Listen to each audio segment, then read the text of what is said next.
Bom, então vamos continuar a segunda aula. Então, nessa parte da aula, a gente vai falar um pouquinho sobre técnicas de contagem. As técnicas de contagem são muito importantes para o cálculo de probabilidades, principalmente quando a gente tem, por exemplo, um espaço amostral equiprovável. Porque, pelo que a gente viu antes, né, qual é a facilidade de se trabalhar com um espaço amostral que é equiprovável? Bom, a vantagem é que a gente basta, para calcular a probabilidade de eventos, né, se esse espaço amostral for finito, né, basta contar a quantidade de elementos no conjunto, né, no evento, e dividir pela quantidade de elementos do espaço amostral. Né? Se você tiver, por exemplo, um espaço ômega igual a 1, 2, blá blá blá, 6, pensando no lançamento de um dado, por exemplo, né, em que ômega é equiprovável, né, por exemplo.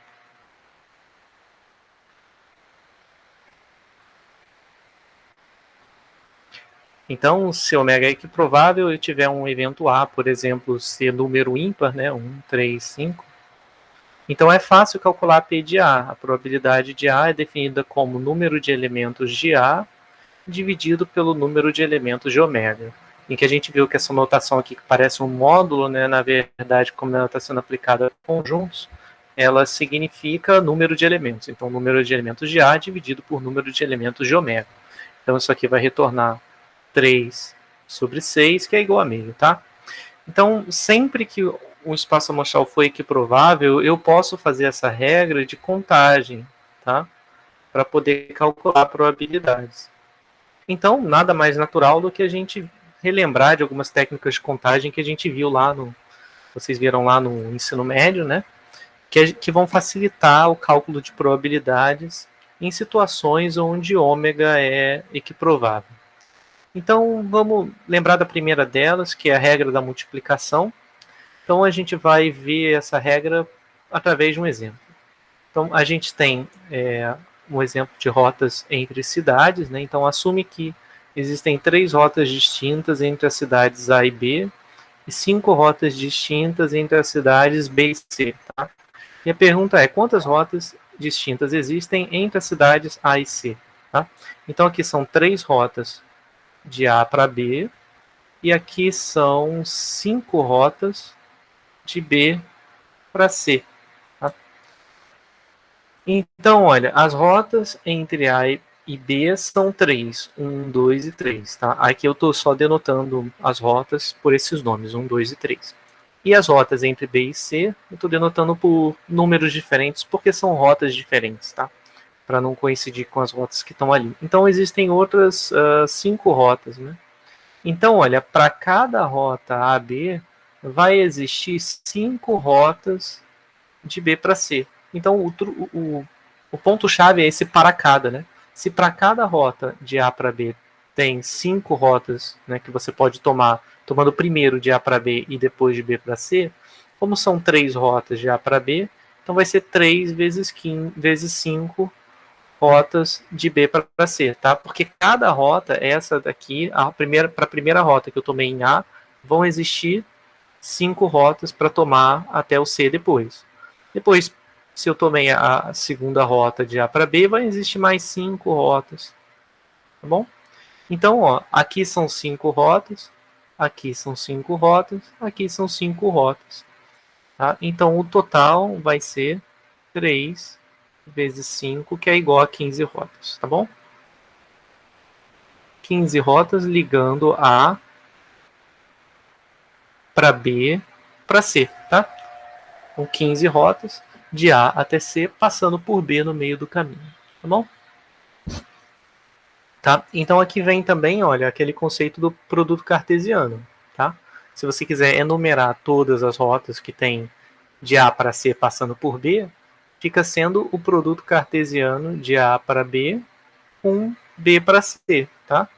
Então vai ser um 4, por exemplo, que é a primeira forma de você chegar de A para C, um 5, que é a segunda forma, um 6, um 7, um 8, 2, 4, 2, 5, 2, 6, 2, 7, 2, 8, 3, 4, 3, 5, 3, 6, 3, 7, 3, 8, tá bom? Então, aqui mais uma vez aquela anotação de produto cartesiano sendo usada né? Então, a regra do produto, ela sempre vai estar ligada, de certa forma, com um produto interno, tá bom? Mas é basicamente uma forma de você contar. Basta você multiplicar a quantidade de elementos, né, de uma parte com a quantidade de elementos de outra parte, tá bom? Então vai ter sempre essa ideia do para cada que vai justificar o uso da regra da multiplicação, tá bom? Vamos ler esse teorema daqui. Então, teorema. Suponha que um experimento é realizado em K maior ou igual a 2 etapas. Que cada etapa pode ter NI resultados distintos, tá? Listados no conjunto ômega I, tá? Onde I é de 1 até K. Então, I denota, nesse exemplo, né, o I denota a etapa. Tá? I denota a etapa. Então, se eu tenho, na etapa I, eu tenho NI resultados distintos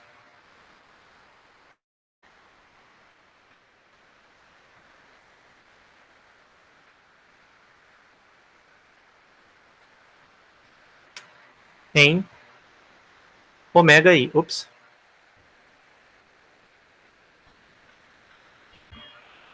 Tá? Isso quer dizer o quê? Quer dizer que a quantidade de elementos de ômega I é igual a NI. Tá?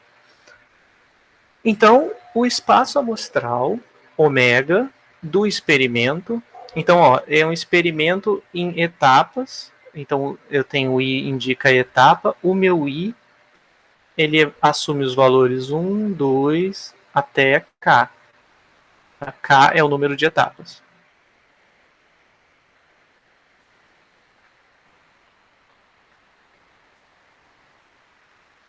Então, o espaço amostral, que eu vou chamar do experimento inteiro, tá? Que é o ômega, como foi o caso aqui das rotas, tá? O espaço amostral ômega, ele vai ser composto pelo ômega 1, ou seja, todas as rotas, vamos voltar para o exemplo das rotas, né? Todas as rotas de A para B, cartesiano, todas as rotas de B para C, cartesiano, assim sucessivamente, até a etapa do último, até a última etapa do experimento, tá bom? Então é um produto cartesiano, porque, enfim, né, cada etapa você tem ômega 1 resultados possíveis na primeira etapa, ômega 2 na segunda e assim sucessivamente, tá? Então, e aí o que vai acontecer? Qual vai ser a quantidade de elementos em ômega, tá? A quantidade de elementos em ômega fica sendo igual à quantidade de elementos de ômega 1 vezes a quantidade de elementos de ômega 2 vezes, assim sucessivamente, até a quantidade de elementos de ômega K, tá bom? Pelo mesmo princípio aqui das rotas. Ó, vamos ver se não é verdade. Então, aqui no meu primeiro caso, ó, no caso das rotas. Então, exemplo das rotas. No exemplo das rotas, quem era o meu ômega 1? O ômega 1 eram as rotas de A até B, ou seja, 1, 2 e 3. E quem era o ômega 2? O ômega 2 era 4, 5, 6, 7 e 8, né? Então vamos ver qual é o espaço amostral do meu experimento. Todas as formas de você chegar na cidade A até a cidade C passando por B, né? Vai ser o produto cartesiano de 1 com 2 com 3, cartesiano 4, 5, aí eu vou usar reticências, tá? 8. Que acabou sendo o ômega 1 vezes o ômega 2. Esse vezes aqui é produto cartesiano, tá? Então, se eu quiser contar quantos elementos tem em ômega, basta eu contar quantos tem em ômega 1 e multiplicar por quantos tiverem em ômega 2. Em ômega 1 eu tenho 3 elementos, em ômega 2 de 4 até 8 eu tenho 5 elementos, 15, tá bom? Então esse teorema é só uma forma matemática, né, de formalizar um conhecimento que é intuitivo e que a gente já tem, né, que é a da regra da multiplicação. Tudo bem? Então, é isso. Se você tiver K etapas, cada etapa consistindo por ômega 1 resultados distintos, né? Então, a quantidade de a quantidade de elementos, né, no produto cartesiano, ela vai ser dada pelo produto da quantidade de elementos em cada um deles, tá? Em cada um dos conjuntos que formam o produto cartesiano. Ok, essa é a regra da multiplicação. Então vamos ver outra regra, né? A permutação e combinação. Tá? Então vamos lá, ver por um exemplo também. De quantas formas podemos sortear K elementos de um conjunto de tamanho n? Aqui, então, só para anotar que o n tem que ser maior ou igual a K, senão, né, como é que você vai sortear 5 elementos de um conjunto que só tem 2 elementos? Né? Então, o n tem que ser maior ou igual a K. Então, vamos definir os conceitos aqui. Uma permutação de K elementos é quando a ordem de sorteio importa e a quantidade de possíveis permutações vai ser dada por essa expressão aí. Como assim? Bom, pensa que eu tenho, por exemplo, né? Pensa que eu tenho um conjunto 1, 2, 3, 4, tá bom? Não, melhor ainda, ao invés de botar assim, vou colocar A, B, C, D, tá? Então eu tenho A, B, C e D. Então, ó, eu vou olhar para todas as permutações, quero listar permutações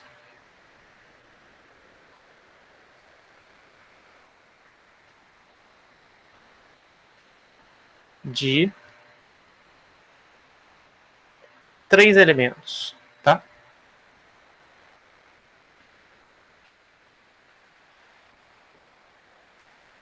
Então, quando eu falo de permutação,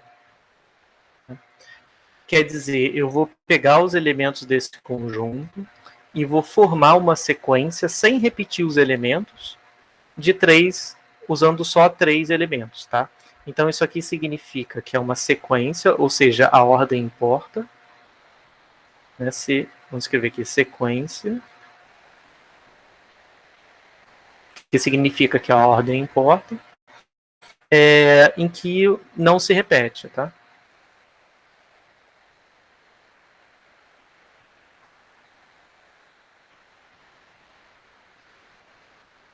Em que não se repete os elementos, digamos assim, tá? A forma mais correta seria em que os elementos não se repetem, tá? Mas, enfim, como eu já comecei escrevendo assim, vou apagar e escrever de novo.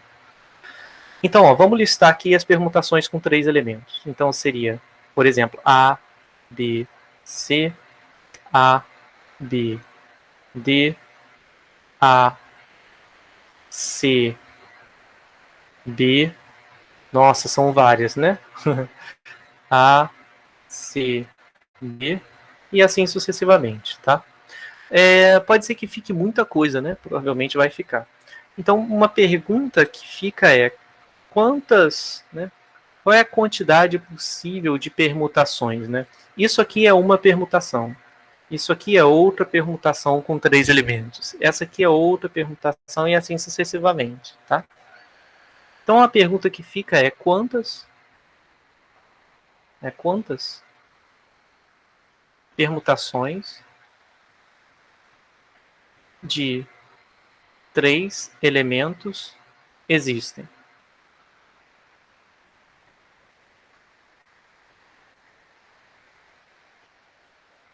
Tá?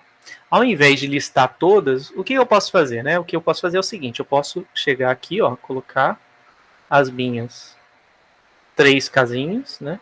Então esse aqui é o primeiro elemento, esse aqui é o segundo elemento, esse aqui é o terceiro elemento. Então vamos contar, né? E vou usar a regra da multiplicação para auxiliar aqui a contagem. Então primeiro eu posso colocar 4 elementos na primeira posição, A, B, C ou D. E aí, dado aquele elemento, vamos supor que eu tenha posto A, tá? Como sendo o primeiro elemento. O segundo não pode ser A de novo, certo? Porque permutação não repete os elementos. Então, eu só vou ter 3 opções.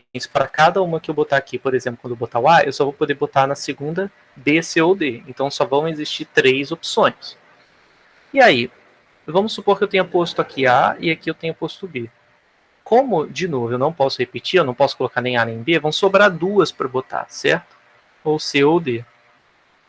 Então, para cada escolha, lembra de novo a regra da multiplicação, para cada escolha que eu tenho, por exemplo, A e B, vão sobrar 2 escolhas para completar aqui. Então, a quantidade total fica sendo o produto, que vai dar 4 vezes 3 vezes 2, que é igual a 12 vezes 2, 24, tá bom? Então, existem 24 permutações possíveis, né, de se fazer. E agora vamos pensar no caso mais geral, tá? No caso mais geral, o que eu tenho é o seguinte: eu tenho uma coleção de conjuntos, eu tenho uma coleção de elementos A1 até AN, para seguir aqui com a anotação do slide, e eu quero permutações. Então a pergunta é: quantas permutações de tamanho K?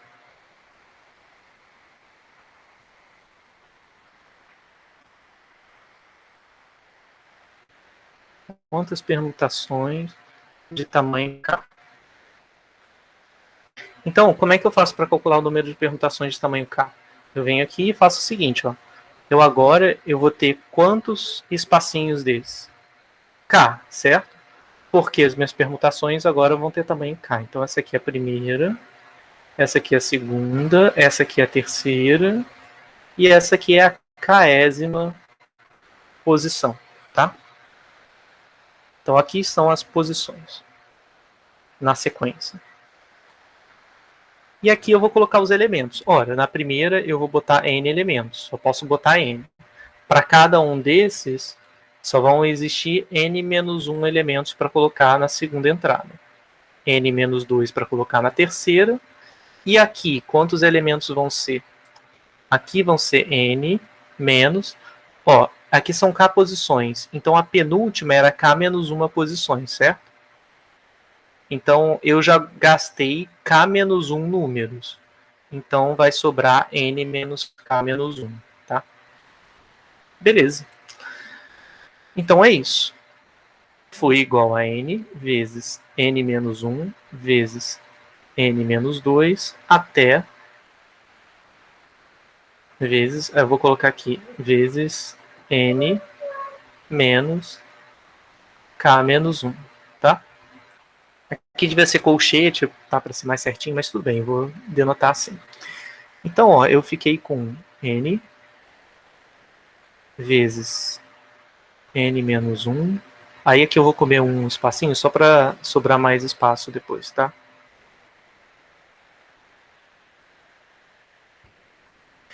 Bom, aí se a gente olhar aqui, olha o que acontece. Até aqui deu certinho, tá? Esse N menos K menos 1 vai dar N menos K mais 1 aqui, tá? Então ele está dizendo, ó, que deu igual a isso aqui. Tá? O que é esse número aqui? Isso aqui é fatorial, por exemplo. 3 fatorial é igual a 3 vezes 2 vezes 1. 4 fatorial é igual a 4 vezes 3 vezes 2 vezes 1. Tá? É sempre assim. Produto indo decrescendo uma unidade. Então, repara só. Eu posso escrever essa mesma expressão usando fatoriais. Posso escrever n fatorial. Só que se eu escrever n fatorial, ele vai parar no 1, certo? Então, ele não vai parar no n menos k menos 1, ele vai continuar decrescendo. Aí eu tenho que ajustar, certo? Eu tenho que... Quando eu coloquei n fatorial aqui, ele vai até 1. Então, eu tenho que cortar todo mundo que vai de 1 até esse número aqui, menos 1.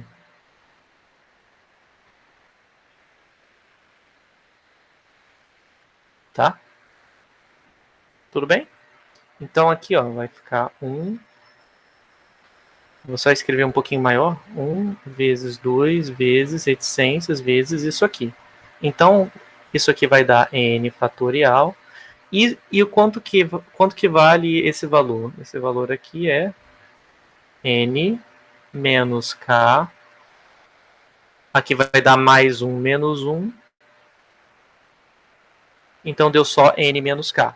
Então, isso aqui é um produto que vai do 1, 2, 3 até n menos k. Então, vai dar n menos k fatorial. E aí, chegamos à fórmula que a gente obteve no final. Então, quantas permutações com n elementos de tamanho k existem n fatorial sobre n menos k fatorial, tá bom? Então, beleza. Isso daqui justificou permutação de k elementos, tá? Então, de novo, é uma outra ferramenta para contagem. Então, se eu disser para você, você tem... Não, esse exemplo não vai servir porque, enfim... Tá, depois eu penso num exemplo melhor, mas, enfim.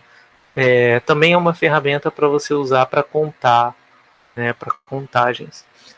Combinação costuma aparecer mais vezes. A gente vai até ver exemplos mais adiante. Então, o que é uma combinação de k elementos desses n elementos? Suponha, de novo, que você tem um conjunto dessa forma e que agora você está só escolhendo um subconjunto de tamanho k a partir, né, desse conjunto de tamanho n. Então, olha, é quando, aqui com D, né, a ordem do sorteio não importa e a quantidade de possíveis de combinações é dada por essa fórmula aqui. Então, vamos entender isso, tá? A combinação, ela é dada dessa forma. Então, agora eu só estou escolhendo, né? Então, eu quero escolher k elementos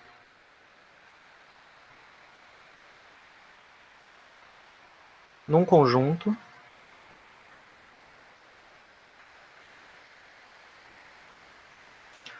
contendo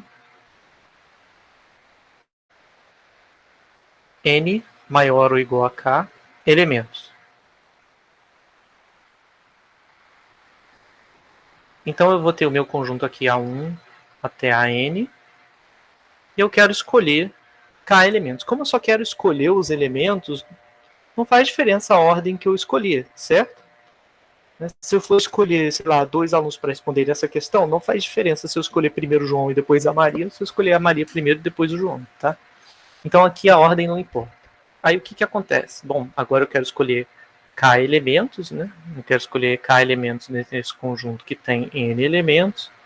Eu vou fazer da seguinte forma. Eu vou primeiro calcular as permutações, tá? Então vou olhar aqui, ó. Aqui tem os meus espacinhos de novo. Agora k espacinhos. Então cada um deles eu vou ter n, n-1, n-2, n-3, até n-k-1, como a gente tinha feito ali em cima, tá? Aí, beleza, eu estou escolhendo na ordem, né? Só que, aí vamos supor que eu tenha, no mesmo exemplo acima, né? Que eu tenho esse exemplo aqui, A, B e C. Então, vamos supor que eu tenha escolhido, que eu tenho uma permutação, que esse meu conjunto seja A, B, C e D. E aí vamos supor que a permutação que eu escolhi foi A, B, C, tá?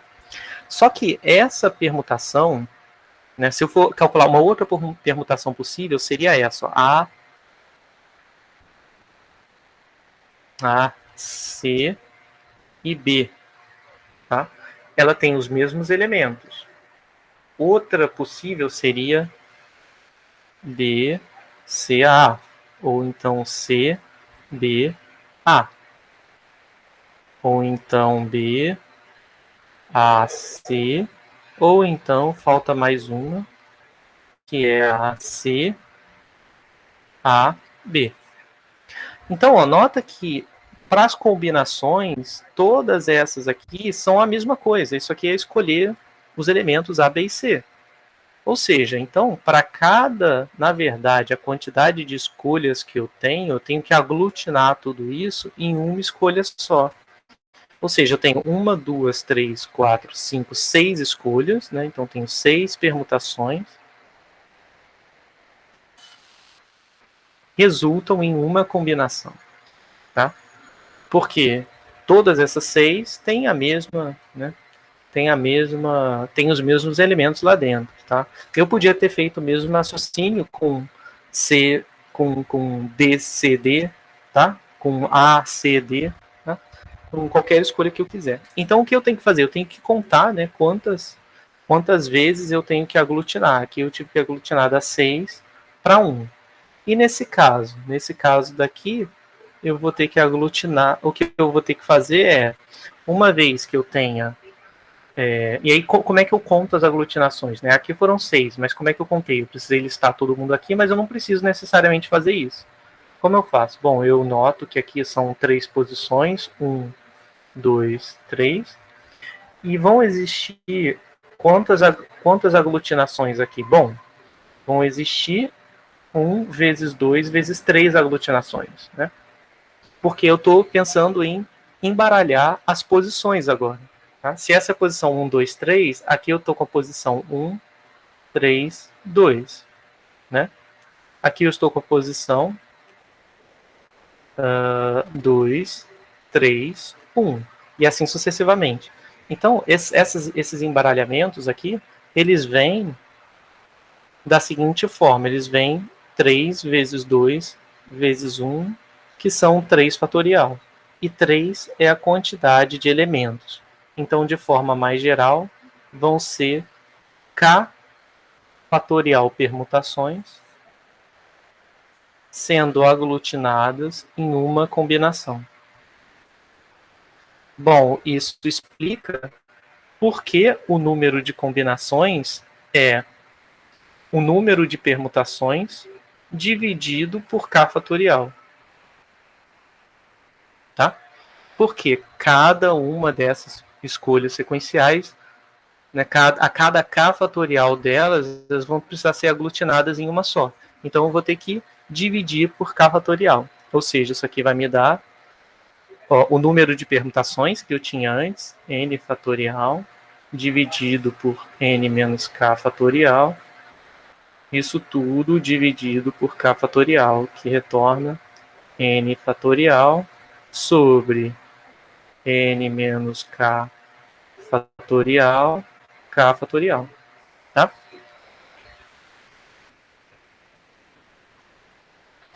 Então, isso explica, né, o número de combinações possíveis. Isso aqui é quantas formas eu tenho de escolher, num conjunto de N elementos, escolher K desses elementos. Tá?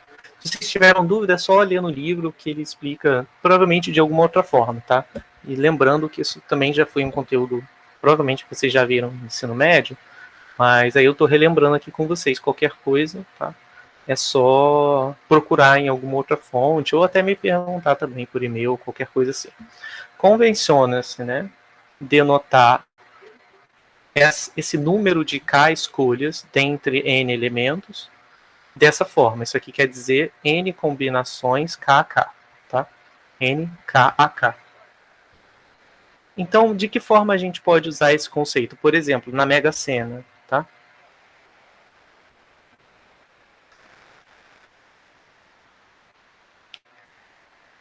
A Mega Sena é uma loteria que consiste de 60 números, 1, 2 até 60. Tá? E aí são sorteados, são sorteados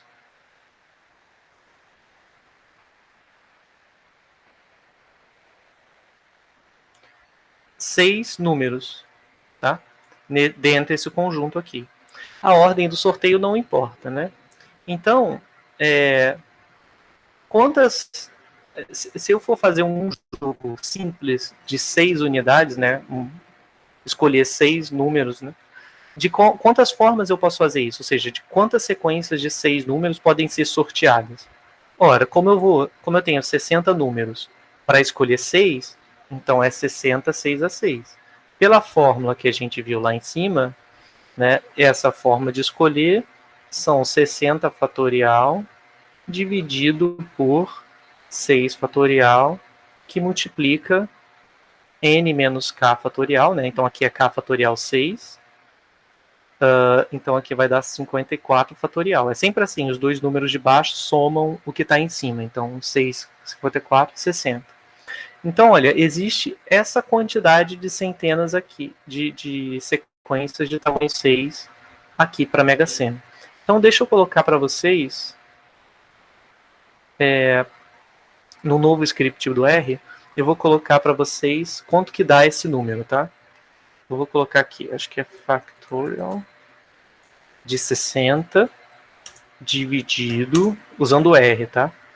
Por factorial de 6 que multiplica factorial de 54. Para minha divisão dar certo, eu tenho que colocar aqui o parênteses, tá? E aí deu, olha só, esse número astronômico aqui de mais de 50 milhões de combinações possíveis. Então isso aqui é mais, ou maior do que 50 milhões de sequências, tá?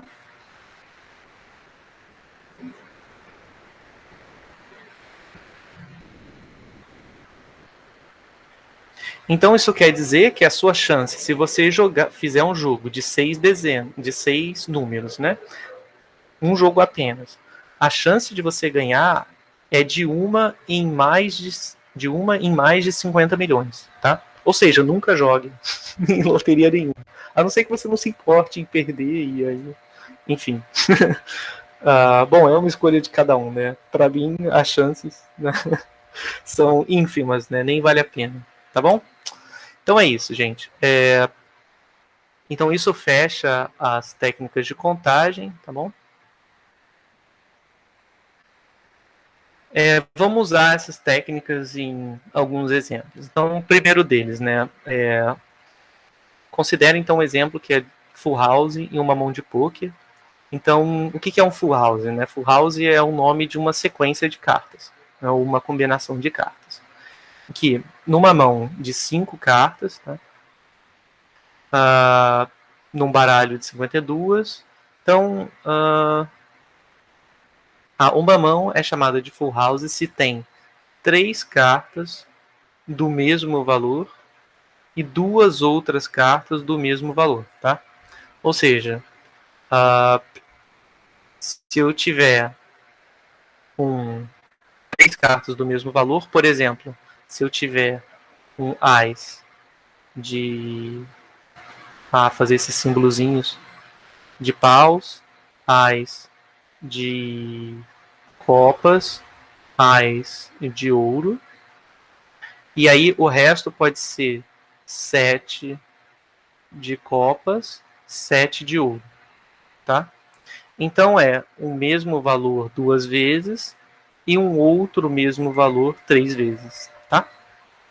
Então é isso. Então, de quantos full houses existem, né, no baralho? Quantos full houses existem?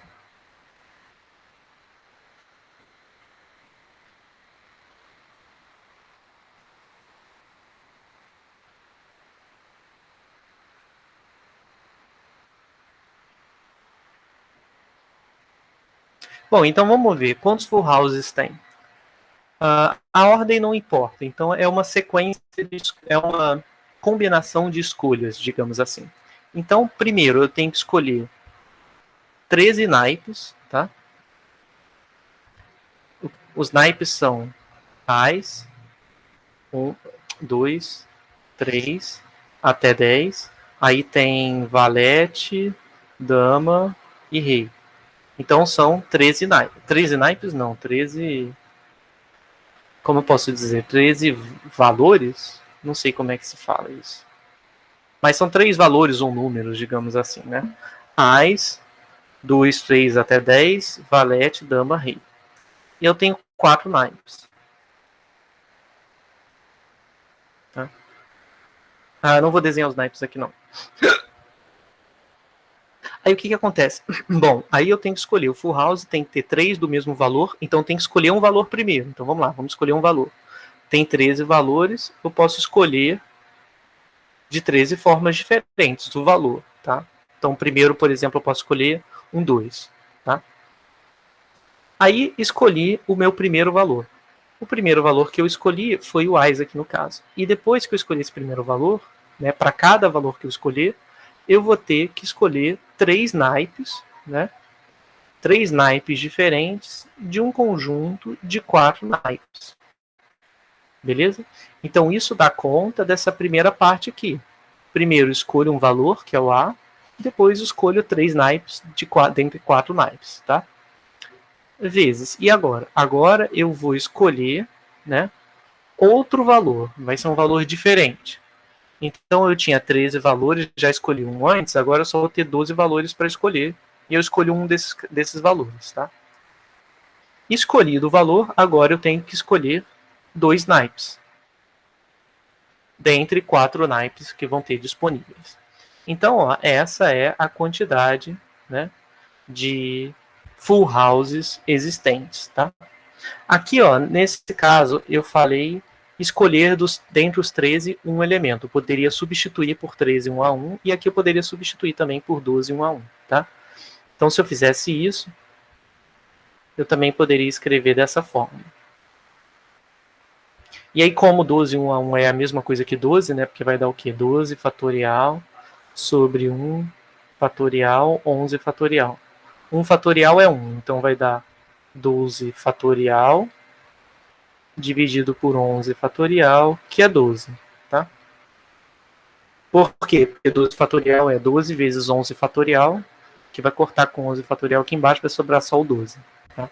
Então, beleza. Então, escrever isso é a mesma coisa. Então, da mesma forma, escrever isso é a mesma coisa, e assim sucessivamente. Tá? E outra pergunta, né? Qual é a probabilidade de full house?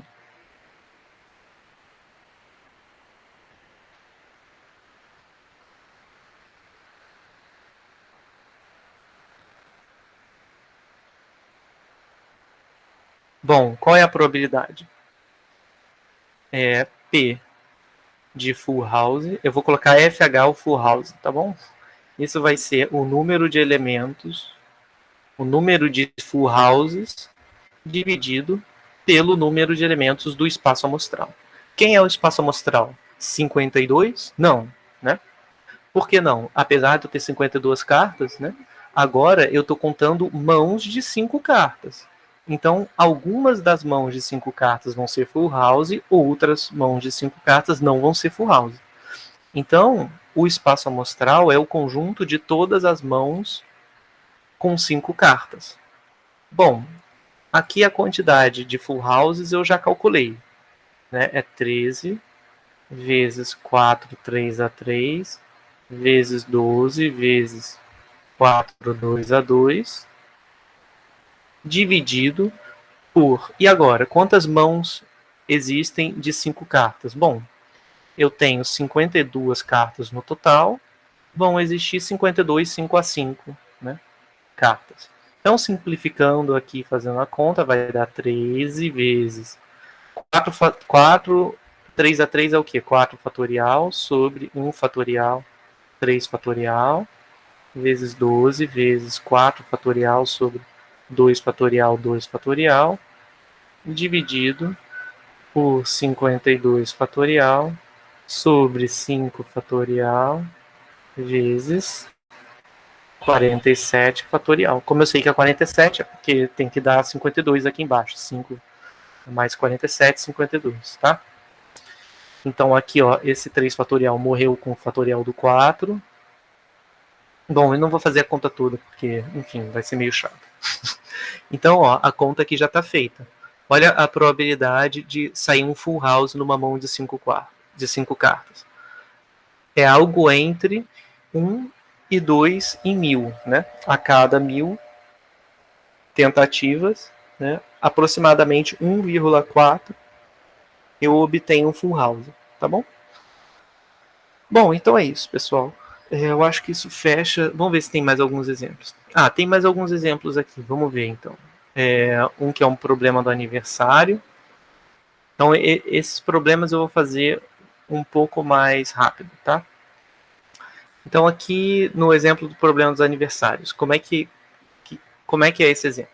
Então, eu tenho K pessoas numa sala e eu suponho que o aniversário de cada pessoa é igualmente provável e que não tem gêmeos na sala, ou seja, não tem ninguém que nasceu no mesmo dia, no exato mesmo dia do ano, tá?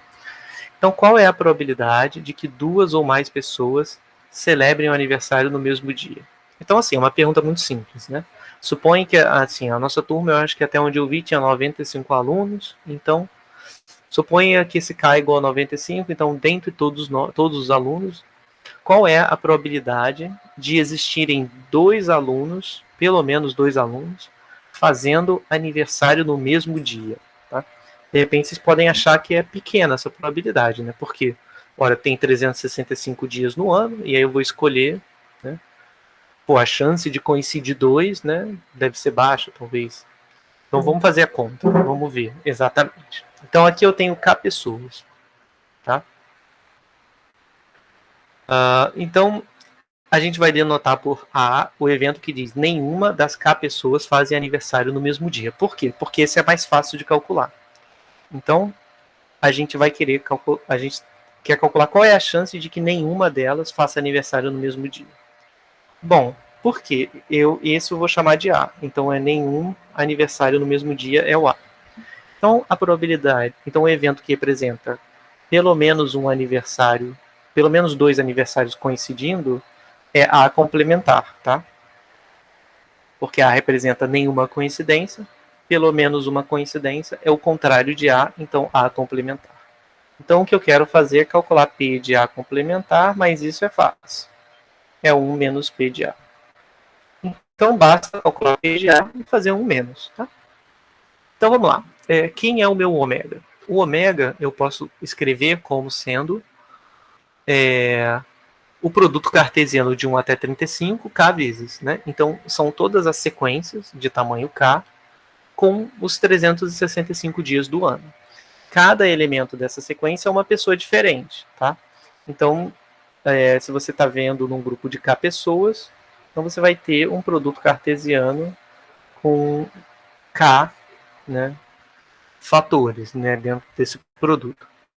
Então, ó, primeiro, note que o ômega, que é a quantidade, o número de elementos de ômega, que são todas as sequências, né, de K dias do ano diferentes, né? Dias do ano, né, podendo ser diferentes ou iguais. Então, é 365 elevado a K. Então, vamos olhar qual é a quantidade de elementos em A. Né? Em A significa o quê? Significa que eu não tenho nenhuma coincidência. Então, ó, primeiro eu vou ter... Então, aqui eu tenho K pessoas. Então, primeira pessoa, segunda pessoa, terceira pessoa, késima pessoa. Então, a primeira pessoa pode fazer aniversário em 365 dias diferentes. Lembrando que A significa o quê? Significa que não tem aniversários coincidindo, né?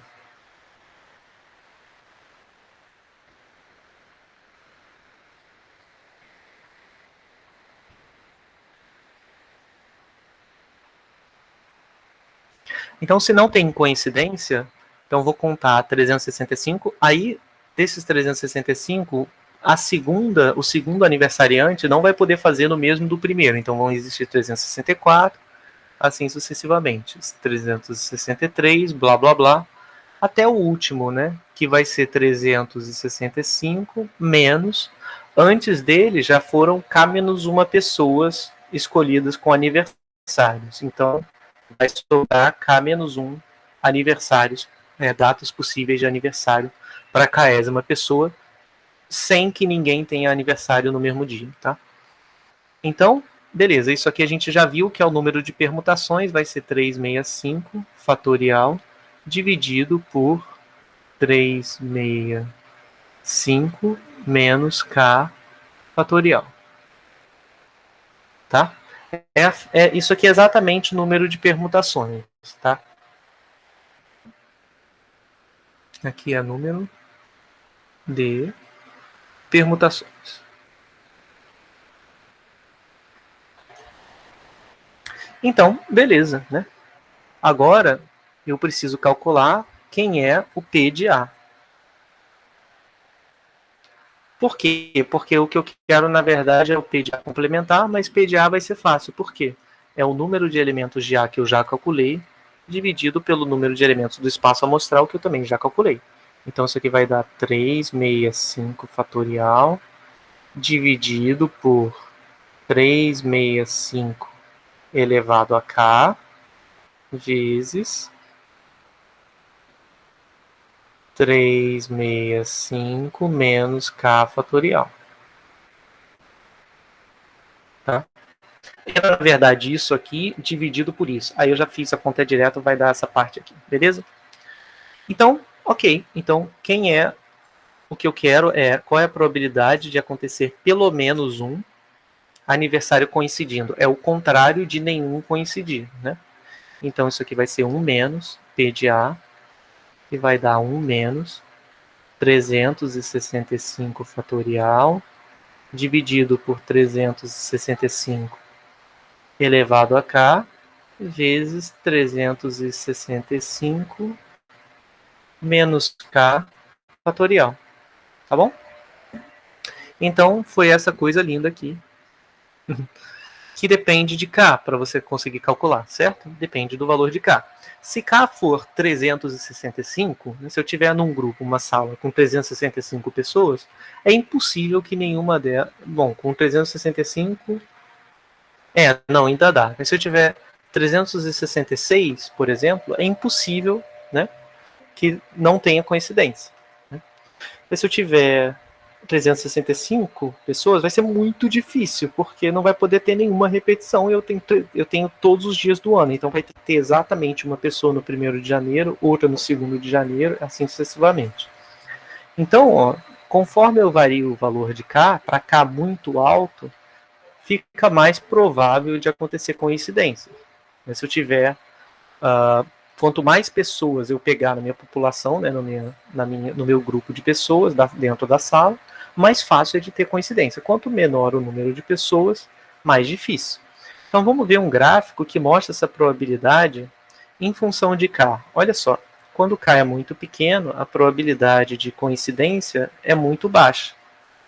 Quando K aumenta, a probabilidade de coincidência se torna maior. Tá bom? Então aqui, ó, uma pergunta interessante, uma coisa interessante de se notar é qual é o valor de K que torna essa probabilidade igual a meio, né? Esse valor de K seria 23.